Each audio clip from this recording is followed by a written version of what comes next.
আর এই গভীর রাতে ঘন কুয়াশা, তার মধ্যেও বেপরোয়া গতিতে বাইক চালানোর অভিযোগ হেলমেট ছাড়াই। নিউ টাউনের সাপরজি, সেখানে দুর্ঘটনায় প্রাণ হারালেন এক তরুণী। তিনি পুলিশ সূত্রে যেটা খবর পাওয়া যাচ্ছে, ওই মৃত তরুণী নদিয়ার বাসিন্দা। গতকাল রাত 12টা নাগাদ দুর্ঘটনাটি ঘটেছে। কুয়াশার মধ্যেই নিয়ন্ত্রণ হারিয়ে ডিভাইডারে ধাক্কা মারে বাইক। পুলিশ সূত্রে খবর, বাইকে 3 জন ছিলেন, একেবারে শেষে বসেছিলেন ওই তরুণী।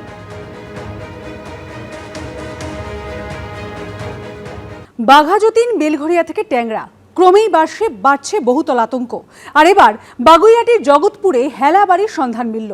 বাসিন্দাদের দাবি, পুরসভার অনুমোদন না নেওয়া হলেও সবটাই জানেন স্থানীয় কাউন্সিলর। 23 নম্বর ওয়ার্ডের তৃণমূল কাউন্সিলরের দাবি, তিনি বিধাননগর পুর নিগমে ইতিমধ্যেই অভিযোগ জানিয়েছেন। কিন্তু প্রশ্নটা উঠছে, কেউ কিছু না জানলে কিভাবে দুটি বাড়িতেই পুরসভার জলের মিটার বসলো? দেখুন। আমি তো বাড়ি ছাড়বো না, ভাঙলে আমার বুকের উপর দিয়ে আমার ছেলে মেয়েকে নিয়ে মরবো। আমি আমার যাওয়ার রাস্তা নেই, আমি কোথায় যাবো? মরবো আমি ঘরে, ভেঙে যাবে আমার ঘর, কিন্তু আমি ঘর ছাড়বো না। তিল তিল করে গড়ে তোলা একটা মাথার উপর পোক্ত ছাদ,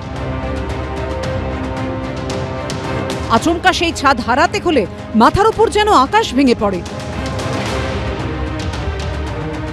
দুঃস্বপ্ন নয়, এমনটাই হচ্ছে বাঘাযতীন থেকে বেলঘরিয়া, ট্যাংরা থেকে বিধাননগরের বহু বাসিন্দার সঙ্গে। কাউকে বাড়ি ছাড়তে হয়েছে, কেউ দিন গুনছেন। এবার বিধাননগর পুরসভার বাগুইআটির জগৎপুর থেকে নারায়ণপুরে হেলে পড়া বাড়ির সন্ধান মিলল। কতদিন ধরে এই সমস্যা চলছে? এটা তো আমি দেখেছি 6 মাস হয়েছে, বাড়িটা এমনি সামনে ঝুঁকে এসছে না, তো আমাদের কিছু নাই। কিন্তু হঠাৎ করে কালকে ওর বন্ধু বান্ধবরা বললাম তোর বাড়ি ভাঙতে হবে। মুখের কথা, বাড়ি ভাঙতে হবে বললেই কি ভেঙে দেবো আমি বাড়ি? নিচ থেকে দেখলে দুটি বাড়ির মধ্যে দূরত্ব 2 ফুট, কিন্তু যত ওপরে উঠছে ততই কমেছে দূরত্ব। দেখে মনে হচ্ছে দুই বাড়ির ছাদ একেবারে মিশে গেছে। বিধাননগর পুর নিগমে 23 নম্বর ওয়ার্ড নেতাজি পল্লীর গোপাল ভবন এলাকা। সেই গোপাল ভবন এলাকাতেই পাশাপাশি বাড়ি শম্পা ঘোষের এবং মিঠুন করের। পরিস্থিতি দেখা যাচ্ছে বাড়ি দুটির নিচে 2 ফুটের কাছাকাছি পার্থক্য থাকলেও তাদের দূরত্ব কিন্তু যত উপরে গিয়েছে, বাড়ি দুটি যেন একে অন্যের সঙ্গে প্রায় মিশে গিয়েছে। বিধাননগর পুর নিগমে ইতিমধ্যেই কাউন্সিলর ঝুঙ্কু মণ্ডল তিনি অভিযোগ জানিয়েছেন। তিনি জানিয়েছেন তার এই বাড়ি দুটির বিষয়ে কিছু জানা নেই। কাউন্সিলর দেখবে না যে বাড়ি হচ্ছে, সবাই অনুমোদন নেইনি আমরা। কেন আমাদের এখানে আগামী 5 থেকে 7 বছর ধরে কোনো ট্যাক্স হচ্ছে না, কোনো মিউটেশন হচ্ছে না, সব কিছু কোনো প্ল্যান করা হচ্ছে না। কাউন্সিলর জানে যে আমরা বাড়ি করছি, আমাদের বাড়ির দলিলপত্র সবই তো আছে। প্ল্যান এই এলাকায় 15-20 বছর যাবৎ জ্যাংরা মোর্জার প্ল্যান পাস বন্ধ, মিউটেশন সবকিছুই বন্ধ। সবাই এইভাবেই করেছে। এখানে যত বাড়ি আছে সবার একই কেস, কোনো বাড়িতে আপনি প্ল্যান পাস পাবেন না। সবাই যেভাবে পারমিশন নিয়ে করেছে, আমরা সেইভাবে পারমিশন নিয়ে করেছি। বাড়ির গোড়ায় 2 ফুটের পার্থক্য থাকলেও যতই তলা বেড়েছে ততই মিশে গেছে দুটো বাড়ির ছাদ। আমি দাঁড়িয়ে রয়েছি শম্পা ঘোষের বাড়ির ছাদে, এবং মিঠুন করের বাড়ির যে ছাদ, সেই বাড়িতে আমি এখন হাত দিয়ে দাঁড়িয়ে রয়েছি। এবং ছাদের যে গোড়া, আমার ক্যামেরায় শান্তনু যে ছবি ফুটিয়ে তুলছে, এই মিঠুন করের বাড়ির ছাদ, যে ছাদের দেওয়াল ধরা যাচ্ছে শম্পা ঘোষের বাড়ি থেকে।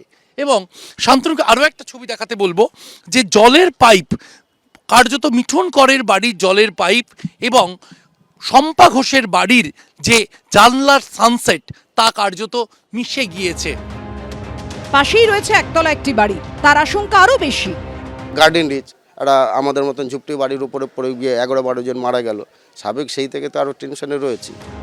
23 নম্বর ওয়ার্ডের তৃণমূল কাউন্সিলরের দাবি, তিনি বিধাননগর পুর নিগমে ইতিমধ্যেই অভিযোগ জানিয়েছেন। একটি বাড়ি আগের কাউন্সিলরের সময় হয়েছিল।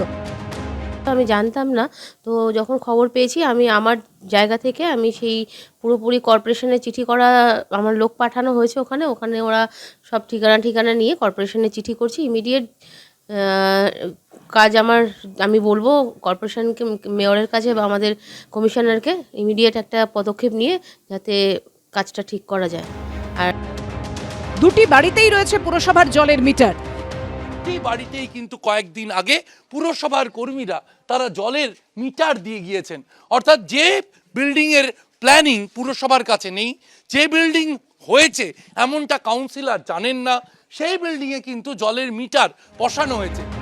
এদিন জগৎপুরের এই বাড়ির বাসিন্দার সঙ্গে কথা বলতে আসেন বিধাননগর সিটি পুলিশের আধিকারিকরা। শিবাশিস মৌলিক, জয়ন্ত পাল ও রঞ্জিত সাউয়ের রিপোর্ট, এবিপি আনন্দ।